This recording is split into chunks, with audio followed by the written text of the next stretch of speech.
What in the world happened here?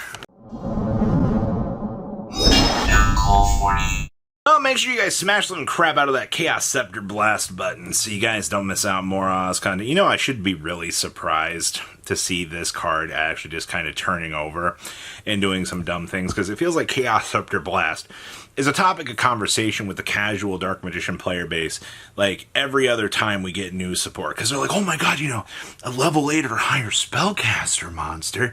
Alright, so if you control a level 8 or higher spellcaster monster, you can banish one card on the field face down.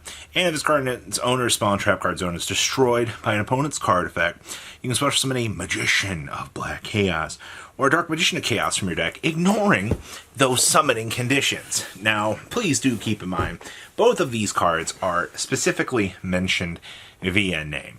Alright, so if you're thinking, oh, I'm going to cheese out some other little interactions, you know, I understand we do have new Chaos support coming with the, you know, the new stuff, but those are not specifically mentioned in name.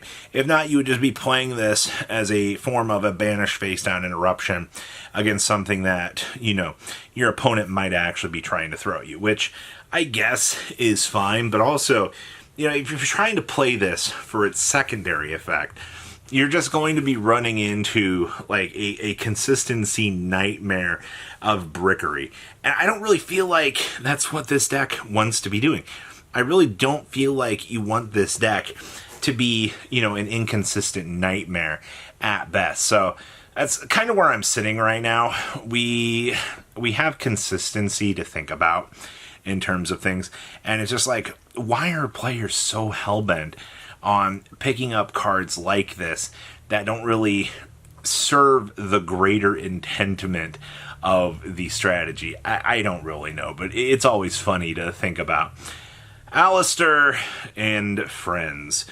We got the Chronicles anime announcement, and with it, we got a lot of excitement. Invocations went up in price.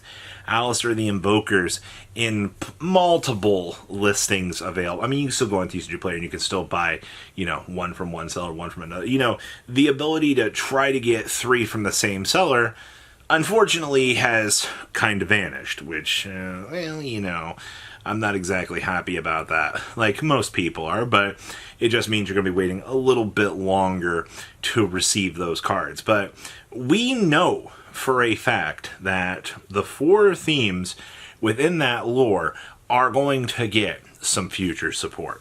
And we already know that if we're going to be seeing rarity upgrades and things along the way within these archetypes, that, you know, you got to keep an eye on Aleister. Also, Aleister's kind of been like the trap of the community. It's like, and when I say the trap of the community, it's like every ban list, somebody's going to, you know, look at Makaba, they're going to look at like the Aleister line, and they're going to be like, well, this is so broken. Like, Aleister provides a negate, you know, like he's a good card. And it's like, sure he is. Sure he is. And you know what? That's okay.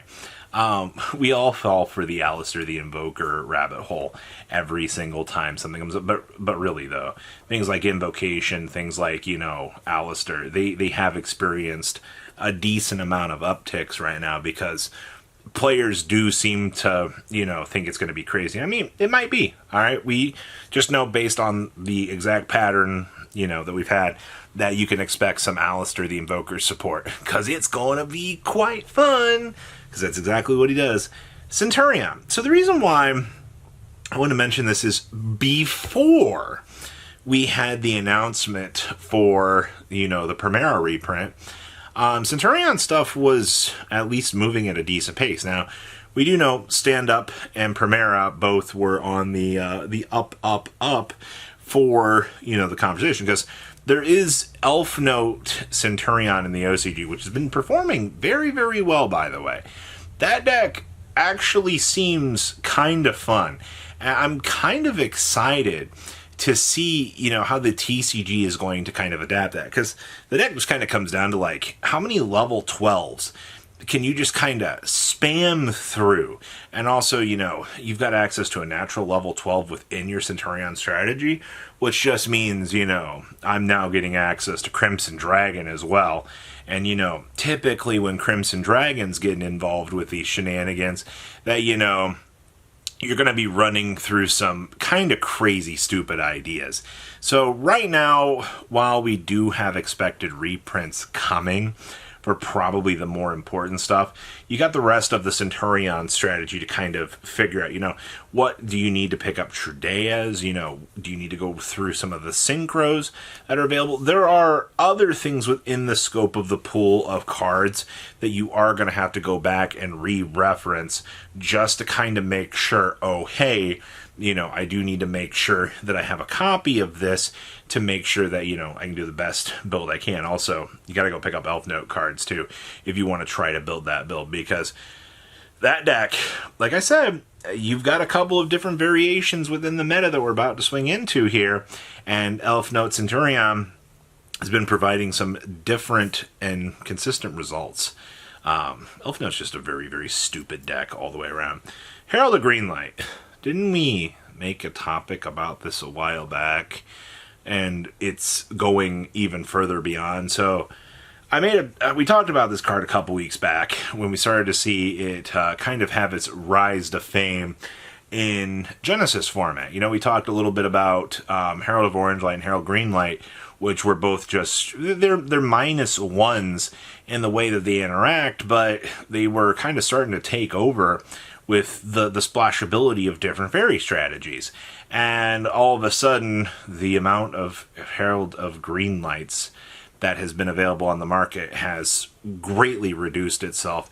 And some of these are hitting record time numbers, actually, for the OG Ultimate Rares. Like, if there was a card that needed to be in Rarity 5, it should have been Herald of Green Light, because for as much as it and Purple Light, maybe someday you'll actually get a spotlight and you'll have a chance to see some play, but that's not necessarily the case right now. It's just Green Light provides you with a spell answer at the cost of an additional card in your hand, but in Genesis format, sacrificing a card out of your hand to basically stop your opponent's entire turn, because you're playing in a format where things are a lot more frail than they should be. When a format actually has a dial back and consistency and power like that, then, even a card that sacrifices a -1 to be able to use does grant you some crazy power overall. So, I'm not surprised to see Herald of Greenlight gaining this tremendous power upticking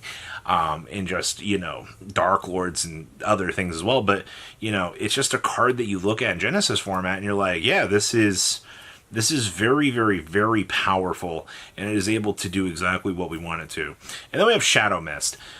This one is for the hero players. Obviously, Contrast Hero, Chaos, and this both missed the initial train to getting those key reprints.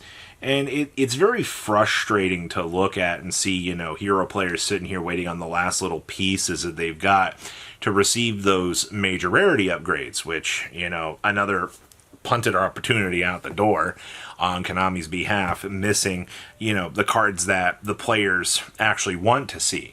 And especially in the current state, like you need these, masked hero interactions, do you think? Because that's what the deck's evolving into, The masked heroes are the ones that are running the show now. So, it would make sense that the masked change searcher would have an actual interaction with high rarity. But no, that's not been the case.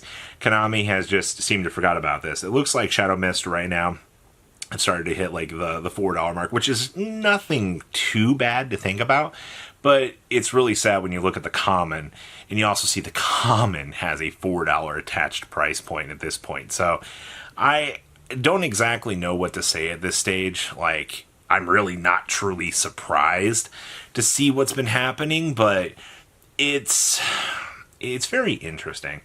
So what in the world happened here this week? A lot of crap.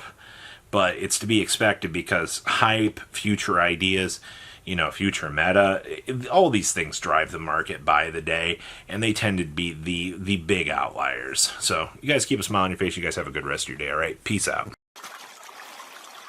Patrons, thank you.